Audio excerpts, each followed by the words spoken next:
Question पे आएंगे जरा। क्वेश्चन का पॉइंट नंबर ए रीड करेंगे जरा मेरे साथ।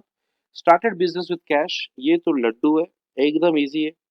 तो कैश लिखने का 1 लाख रुपए और कैपिटल में भी 1 लाख रुपए बड़े प्यार से लिख देने का। ठीक है जी। आगे देखेंगे जरा, purchase goods for cash 20,000 and credit 30,000। मुझे तो लगता है ये पॉइंट मुझे याद हो गया है। तो बी पॉइंट में गुड्स खरीदा है। अब गुड्स के लिए कौन सा कॉलम? स्टॉक। तो यहाँ पे लिखेंगे स्टॉक, और स्टॉक में मुझे पहले 20,000 लिखना है। ठीक है जी। क्यों? कैश में खरीदा, तो कैश में पहले तो 20,000 आप निकाल दो, और 30,000 का और खरीदा है। तो इस 30,000 के लिए मैं यहाँ पे लिखूंगा क्रेडिटर, और क्रेडिटर की वैल्यू हो जाएगी 30,000। कुछ और भी लिखना है क्या? नहीं। आगे चलेंगे बेटा, सी पॉइंट पे आएंगे। हमने गुड्स बेचे हैं। अब ध्यान से यहाँ पे देखेंगे बेटा, क्या बोला है? Sold goods for cash costing 10,000 on credit costing 15,000, both at a profit of 20%। ठीक। तो सी पॉइंट को आप एकदम ध्यान से करेंगे कुछ ऐसा। सबसे पहली बात समझिए, हमने गुड्स बेचा, सेल किया, तो सेल की कॉस्ट कितनी है जरा बता दो। तो हमने दो कैटेगरी के गुड्स बेचे, पहला कैश वाला और दूसरा क्रेडिट वाला। तो कैश में गुड्स बेचा है 10,000 का। ठीक है जी। कितने का? 10,000 का। क्रेडिट में बेचा है 15,000 का। और ये दोनों कॉस्ट है बेटा, और उसका सेल प्राइस कैसे आता है वैसे? Cost plus profit. बात समझ में आई? देखो, हमने बेचा है कैश और क्रेडिट में, ठीक है, 10,000 का और 15,000 का, लेकिन 10,000 की चीज को 10,000 में नहीं बेचा है, हमने 20% प्रॉफिट में बेचा है। तो 10,000 का कैसे हो जाएगा? सेल प्राइस कैसे आएगा? 10,000 प्लस 10,000 का 20%। ओके। वैसे ही 15,000 प्लस 15,000 का 20%। तो हमारा यहां पे आंसर आ जाएगा 12,000। हाँ, आप कैलकुलेट करेंगे तो समझ में आ जाएगा। और ये हो जाएगा मेरे बच्चे 18,000। ठीक। यहाँ पे प्रॉफिट 3,000 का होगा, मैं इसको ना ग्रीन से लिख देता हूं। यहाँ पे 2,000 का प्रॉफिट होगा, और ये 3,000 का प्रॉफिट होगा। ठीक।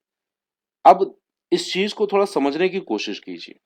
गुड्स जाएंगे 25,000 को, तो इसको तो हम स्टॉक से क्या कर देंगे? माइनस कर देंगे, क्योंकि अल्टीमेटली 10,000 और 15,000 25,000 का स्टॉक गया है, ये बात तो कंफर्म है। लेकिन मेरे पास 12,000 का कैश आया, 18,000 का डेटर बनेगा। ये मेरा कस्टमर है जिससे मुझे पैसे लेने हैं।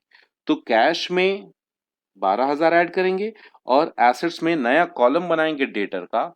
और सुनो, अभी खत्म नहीं हुआ है। 2,000 रुपए और 3,000 रुपए, ये दोनों मिला के बन गया मेरा प्रॉफिट। और तुम लोग बताओ, प्रॉफिट किसके साथ प्लस होता है? ये प्लस होता है बेटा कैपिटल के साथ। ठीक है। तो इस क्वेश्चन में केवल बस यही पॉइंट है जो आपको परेशान कर सकता है। वीडियो को रिपीट करके जरूर देखना बेटा। Is that clear? चलिए पोस्टिंग करते हैं बेटा। सबसे पहली बात मैंने क्या बोला? देखो, स्टॉक में से कितना गया? 25,000 गया, ये बात तो कंफर्म है। ठीक। मेरे पास कैश कितना आया? कैश आ गया मेरे पास 12,000। और मैंने बोला क्रेडिट में बेचे हो तो एक नया एसेट्स बनेगा जिसका नाम रखेंगे बेटा डेटर। डेटर की कितनी वैल्यू है? 18,000 वैल्यू है, 18,000 की वैल्यू है। ठीक है। और और क्या होगा? हमने जो प्रॉफिट अर्न किया, यहां 2,000 का किया था और यहां 3,000, तो टोटल हमने 5,000 का प्रॉफिट अर्न किया था, जो कैपिटल के साथ ऐड हो जाएगा। तो सी पॉइंट को आप लोग स्पेशली ध्यान देंगे। Is that clear?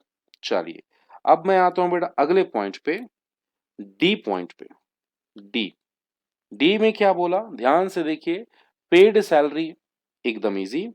8,000 रुपए आप कैश में से माइनस कर दीजिए। चलिए कॉलम्स को कंप्लीट कर लेते हैं। हाँ, ये हो गया। और ये हो गया, ठीक है जी। 8,000 रुपए की सैलरी दी तो 8,000 रुपए हमारे जेब से गए, और वही 8,000 मुझे अपने कैपिटल से भी माइनस करना होगा क्योंकि ये मेरा एक्सपेंस है। टोटल करेंगे बेटा, टोटल करेंगे। कैश, कैश को सबसे पहले पकड़ते हैं। 1 लाख माइनस 20, 80,000 प्लस 12,000, तो हो गया 92,000। 92,000 माइनस 8,000, ये बचा आपका 84,000। 84,000 का हमारे पास कैश आ गया। चलिए, ये हो गया 84,000। हाँ जी, स्टॉक की वैल्यू देखते हैं। टोटल स्टॉक था 20,000 प्लस 30,000 कम्स टू 50,000। 50,000 में 25,000 का स्टॉक गया, तो टोटल स्टॉक बचा मेरे पास 25,000 का। ये 20 है, 20,000, 25,000। डेटर, डेटर की वैल्यू 18,000 होगी, और कोई चेंजेस नहीं हुआ इसमें। अगला देखेंगे कैपिटल। कैपिटल होता है 1 लाख और प्लस 5,000, 1,05,000 माइनस 8,000, तो हमारे पास बचता है मेरे बच्चे 97,000 का कैपिटल, और क्रेडिटर बच गया है 30,000 का। हाँ जी, क्वेश्चन में बैलेंस शीट की डिमांड नहीं की है तो हम भी नहीं बनाएंगे, और यहाँ पे आपका क्वेश्चन होता है 100% कंप्लीट। क्रॉस चेक जरूर करेंगे बेटा।